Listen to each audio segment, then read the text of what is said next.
everyone. My name is Sohail Hussain. Today I am discuss about topic NDT. तो NDT क्या है? Non destructive inspiration और testing. तो ये हम लोग जैसे कोई एयरक्राफ्ट है ना, उसकी पार्ट्स जो कंपोनेंट है ना, उसको इंस्पेक्शन करने के लिए यूज़ करते हैं कि कहाँ कोई पार्ट ख़राब हुआ है या क्या हुआ है. ये वहीं पे यूज़ करते हैं. तो सबसे पहले इसमें आता है जनरल टेक्निक्स. तो इसमें एनडीटी से पहले कुछ तैयारी ज़रूरी होती है, जिस हिस्से की जांच की है और उसे अच्छी तरीके से साफ़ करना पड़ता है. जैसे कभी पेंट या कटिंग होता है ना, तो उसको अच्छे से वहाँ पे साफ़ कर दिया जाता है. तो इसमें सबसे पहला आता है विजुअल इंस्पेक्शन. ये तेज़ रोशनी, ये ब्राइट लाइट से देखा जाता है, जिसमें बड़ा ये जो शीशा होता है ना, उसको उपयोग किया जाता है और इसका डिफेक्ट आंखों से दिखा जा सकता है और जांच की जरूरी करना पड़ता है. और तीसरा हम लोगों का आगे आता है बोरोस्कोप इंस्पेक्शन. ये बोरोस्कोप का ये होता है ना, जो किसी कंपोनेंट की अंदर के हिस्से में उसको मतलब उससे जांच किया जाता है, ताकि अंदर के हिस्से जहाँ छोटे छोटे, जहाँ हाथ होत नहीं पहुँच सकते, वहाँ पे ले जाकर हम लोग जांच करते हैं. उसको बोलते हैं बोरोस्कोप. Liquid penetration inspection. ये क्या होता है? ये एक नॉन एनडीटी मेथड है जिसमें किसी पार्ट के बिना नुकसान पहुंचाए उसकी सतह सरफेस की मजबूती और डिफेक्ट्स ढूंढा जा सकता है. ये मेथड सिर्फ डिफेक्ट ढूंढने और सरफेस को ओपन करने के लिए होता है. इसका मटेरियल का इस्तेमाल होता है aluminium, magnesium, copper, brass, steel, glass, rubber, plastic. ये कौन कौन सा डिफेक्ट मिलता है इसमें? क्रैक्स, हीट ट्रीटमेंट, ज्वाइंट, ये फटिंग क्रैक, फोर्निंग, ग्राइंडिंग डिफेक्ट, ये सब वो होता है. ये काम कैसे करता है? पार्ट की सतह को साफ किया जाता है, फिर उसके ऊपर जो अपना लिक्विड होता है उसको लगाया जाता है, फिर लिक्विड छोटे छोटे जो होल होते हैं उसके अंदर चला जाता है और वो उसका जो लिक्विड है उसको हटा दिया जाता है. फिर ये आसानी से ये चेक किया जाता है. आगे चलते हैं current inspection, ED current inspection. तो ये भी एक एनडीटी मेथड है जो इलेक्ट्रोमैग्नेट्स पर काम करता है. इस धातु का मेटल के अंदर जो करंट है, वो करंट पैदा होता है, वो खुद से डिफेक्ट को पता किया जा सकता है. इसका जो कोयल और एसी करंट अल्टरनेटिंग करंट दिया जाता है, तो उसको आपस में मैग्नेटिक फील्ड बनाता है. ये फील्ड में छोटे छोटे घूमने वाली करंट है जिसे पैदा करता है. अगर मेटल में कोई डिफेक्ट या करंट बदला जा सकता है तो उसे डिफेक्ट का पता चल जाता है. कहाँ उपयोग होता है? ये जेट इंजन, टरबाइन इंजन और विंग स्किन पे और व्हील पे, बोल्ट और स्पार्क प्लग पे. ये डिफेक्ट कैसे पता चलता है? मशीन मीटर रीडिंग दिखता है. अच्छे, नॉर्मल और ख़राब डिफेक्टिव हिस्सों को रीडिंग कंपेयर किया जाता है. अगर रीडिंग अलग अलग, मतलब अगर मटेरियल चेंज हो जाता है, तो ये डिफेक्ट का पता ऐसे ही चलता है. ये मैन्युफैक्चरिंग, कास्टिंग, मशीन पार्ट्स. और इसका बेसिक प्रिंसिपल है कोयल और एसी करंट. ये फील्ड मैग्नेट में करंट बनाता है. ये करंट ओरिजिनल करंट और अपोजिट करता है और मेटल में डिफेक्ट और करंट बदला जा सकता है. अब हम लोगों का नेक्स्ट आता है अल्ट्रासोनिक इंस्पेक्शन. ये अल्ट्रासोनिक इंस्पेक्शन के बारे में, जो विमान में मेंटेनेंस में उपयोग की जाने वाली महत्वपूर्ण ये है. इसके सरल ये चलिए पता करते हैं अल्ट्रासोनिक ये क्या होता है. अल्ट्रासोनिक वो इक्विपमेंट होता है जो डिफेक्ट को लोकेट करता है और क्रैक और डिफेक्ट करके और क्रेक को बताता है कि अपने एयरक्राफ्ट में कहाँ क्रेक है। इसका 3 टाइप होता है, एक होता है प्लस इको और दूसरा थॉट ट्रांसमिशन और तीसरा रोजीनेस। इसको हम लोग कैसे पता करते हैं? ये प्लस इको ये होता है ना जो ये मेजर करता है और सिंगल इफेक्ट का टाइम रिक्वायर्ड पे वो सिंगल को भेज देता है। Travel between surface of discount. Thought transmission inspection uses to one to generate the plus and another place on the opposite surface of receive its. The system from the plus method in that the frequency of transmission may be। चलिए इसमें हम लोग आगे जानते हैं magnetic principal inspection क्या होता है। ये भी एक एनडीटी मेथड है जिसमें हम लोग मैग्नेटिक फील्ड को उपयोग करके मेटल में और सरफेस और नियर सरफेस डिफेक्ट ढूंढा जाता है। ये जिस पार्ट का जांच करना होता है वहाँ पे अगर कहीं क्रेक या डिफेक्ट है तो वहाँ मैग्नेटिक फील्ड लीक हो जाता है। उस जगह पे मैग्नेटिक प्रैक्टिस पाउडर लिक्विड डाला जाता है। ये प्रैक्टिकल लीकेज वाली जगह को इकट्ठा हो जाता है, इसे डिफेक्ट साफ दिखाई देने लगता है। कौन कौन सी डिफेक्ट मिलते हैं? Surface, near surface crack, welding defect, फटिंग क्रेक। इसका 3 टाइप होता है, एक होता है ड्राई मेथड, एक होता है वेट मेथड। ड्राई मेथड में सूखा हम लोग पाउडर डालते हैं और वेट मेथड में लिक्विड का यूज करते हैं। और एक होता है यूवी लाइट में, मतलब ब्राइट लाइट।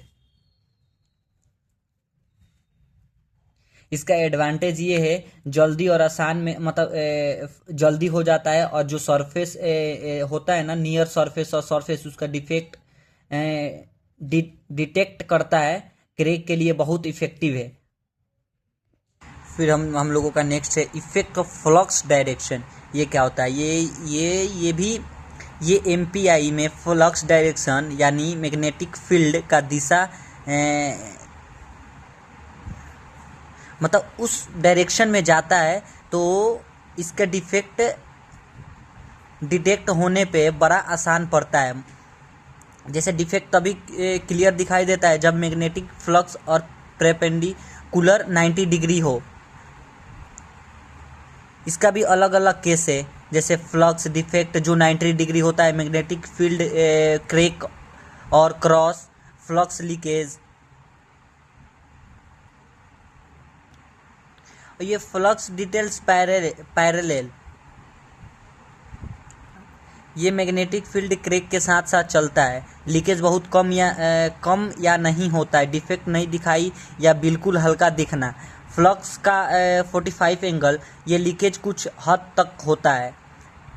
इसलिए मैग्नेटिक प्रैक्टिकल इंस्पेक्शन में डायरेक्शन के लॉन्गिट्यूडनल सर्कुलर डायरेक्शन में इसको डिफेक्ट हो जाता है। फिर हम लोगों का नेक्स्ट है इफेक्ट ऑफ फ्लक्स डेंसिटी। तो ये फ्लक्स डेंसिटी का मतलब ये है कि मैग्नेटिक फील्ड का ताकत स्ट्रेंथ जो है वो कितनी है। तो एमपीआई में सही फ्लक्स डेंसिटी होने बहुत ज़रूरी है। कम या ज़्यादा दोनों ही प्रॉब्लम क्रिएट कर देता है। तो हम लोगों का नेक्स्ट है इफेक्ट ऑफ फ्लक्स डेंसिटी। तो ये डेंसिटी क्या होता है? ये जो फ्लक्स डेंसिटी का मतलब ये है कि जो मैग्नेटिक फील्ड है वो स्ट्रेंथ कितनी है। तो एमपीआई से सही फ्लक्स डेंसिटी होना बहुत ज़रूरी है। कम या ज़्यादा दोनों में प्रॉब्लम पैदा कर सकता है। तो लो फ्लक्स डेंसिटी क्या होता है? जिसमें मैग्नेटिक फील्ड कमज़ोर हो, डिफेक्ट लीकेज कम होता है। और हमारा फ्लक्स डेंसिटी जो मैग्नेटिक फील्ड डिफेक्ट पर अच्छा फ्लक्स लीकेज होता है, जैसे प्रैक्टिकल क्लियर जाम हो जाना, जैसे डिफेक्ट साफ दिखाई नहीं देता है। हाई फ्लक्स क्या होता है? बहुत ज़्यादा मैग्नेटिक फील्ड होना।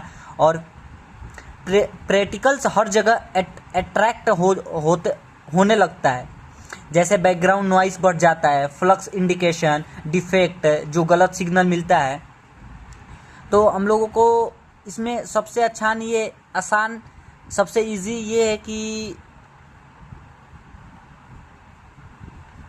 जब जैसे जिस अकॉर्डिंग जैसे लो फ्लक्स और हाई फ्लक्स। और अब हम लोगों का नेक्स्ट है आइडेंटिफाई ऑफ इंडिकेशन।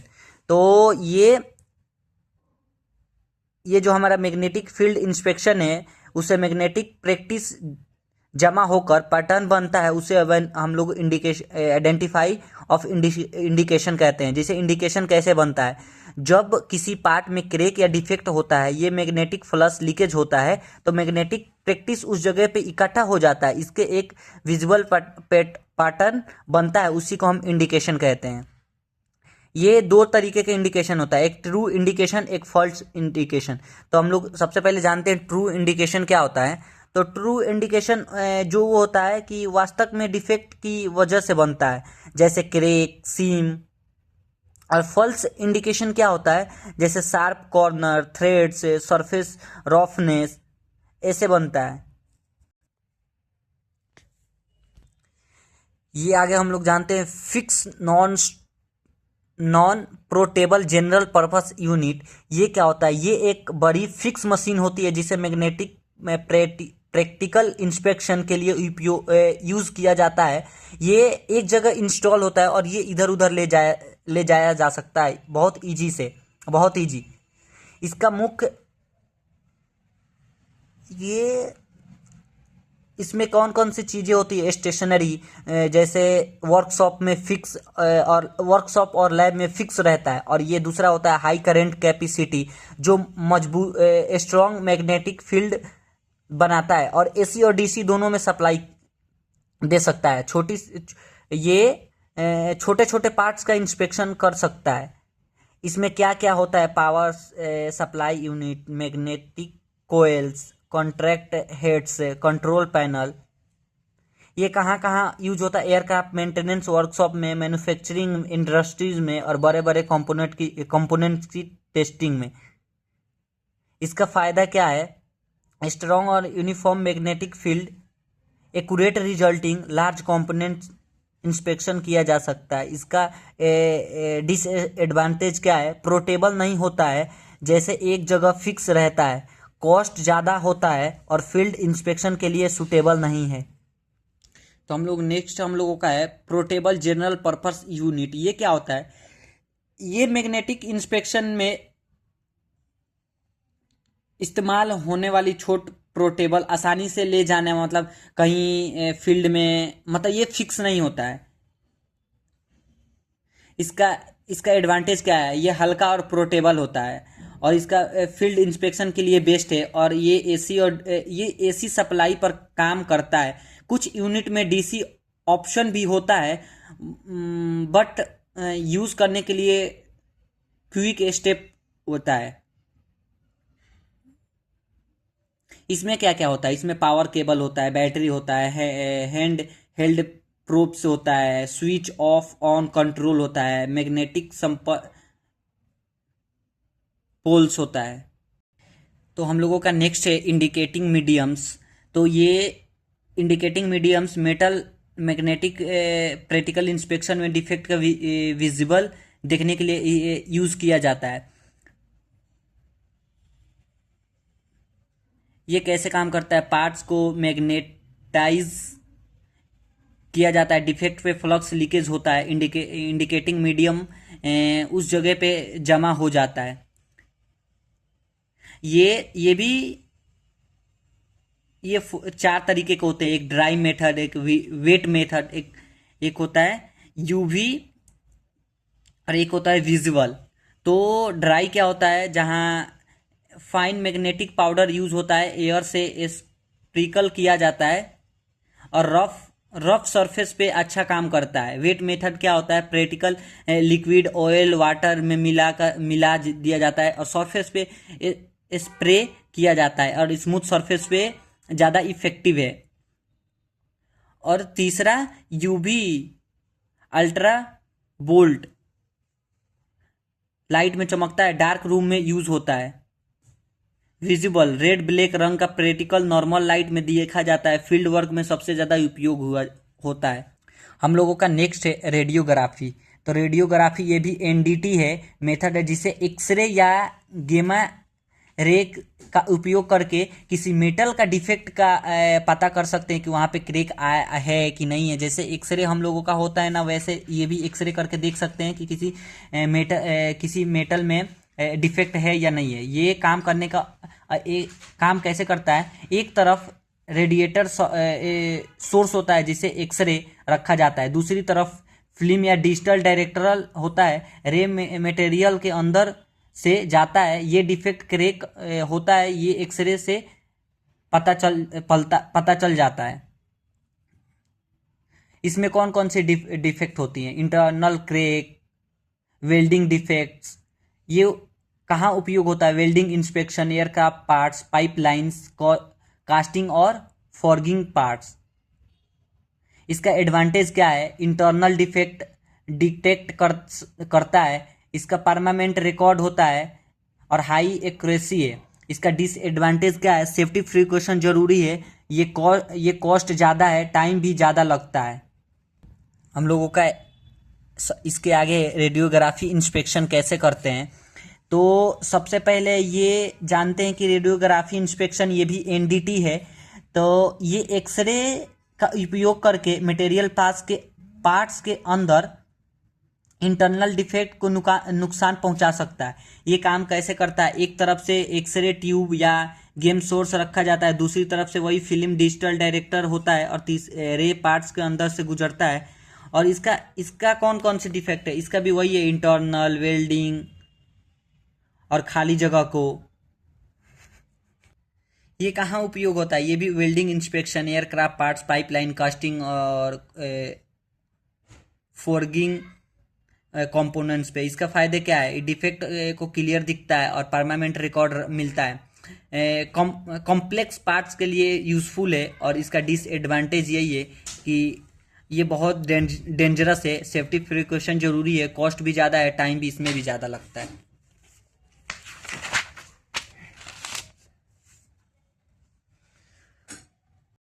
हम लोगों का नेक्स्ट है डिसअसेंबल एंड रीअसेंबल टेक्निक्स।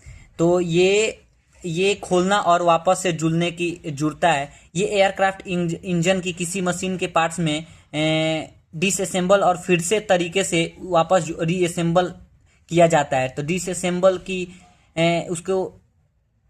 उसका वो क्या है, मैनुअल क्या है, तो हमेशा मैन्युफैक्चरिंग मैनुअल फॉलो करना चाहिए। फिर उसके बाद हर पार्ट्स का लेवल चेक करो, रीअसेंबल में मदद मिलेगी। फिर सही टूल का इस्तेमाल करो। रीइंस्पेक्शन का मतलब ये होता है कि जांच करो, और जैसे क्रैक, वेयर, कोरिजन चेक करो, फिर डिफेक्ट पार्ट्स की रिप्लेस करो, जरूरत है तो एनडीटी मेथड यूज करो। फिर रीअसेंबल क्या होता है, reassemble reverse order follow, lubrication, correct torque apply, locking device है कि नहीं है। फिर हम लोगों का next replacement of major components module. तो ये क्या होता है, ये एक एयरक्राफ्ट इंजन में किसी कंपोनेंट से निकाला या नया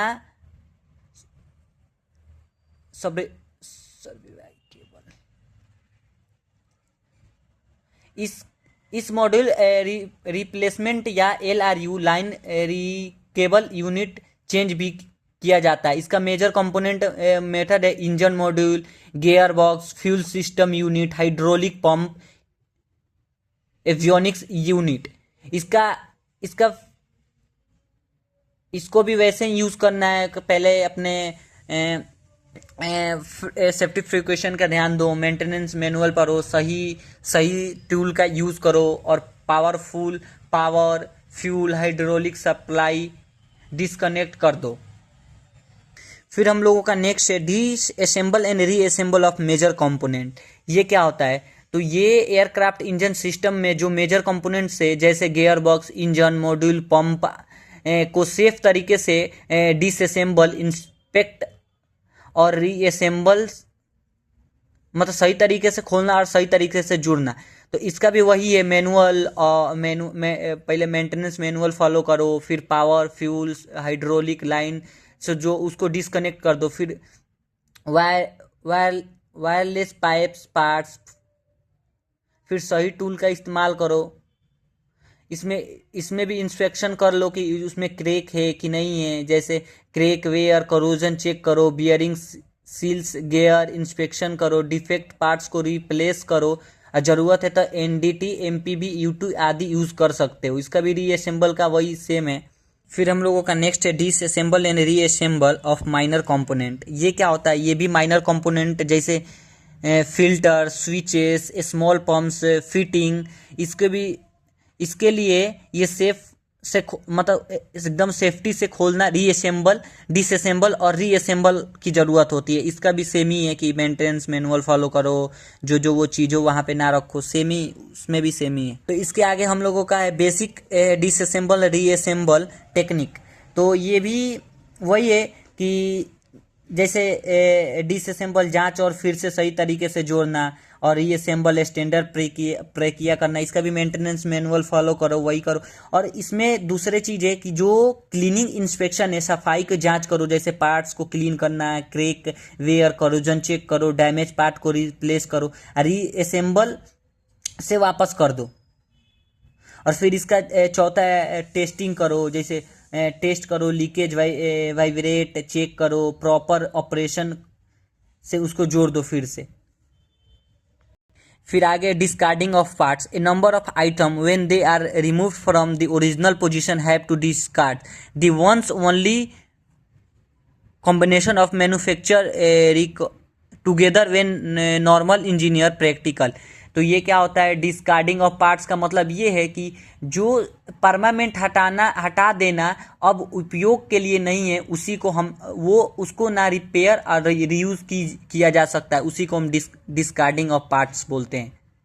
जैसे इसका आइडेंटिफाई करना, कैसे पहचाने, इसका भी एनडीटी डिफेक्ट्स पार्ट्स आइडेंटिफाई करो, मैनुअल लिमिटेड कंपेयर करो। का नेक्स्ट है freezing sized component, when any part of an aircraft is not usually from the technique to encounter of size fastener depending upon its location। तो ये freeze size component वो part होता है जिसे extra dimension size बहुत tolerance नहीं होता है, यानी उनका साइज थोड़ा बहुत ज़्यादा हो सकता है, फिर भी वो सही तरीके से काम कर सकता है। जैसे इसका एग्जांपल है वाशर, एस्पेरेक्स,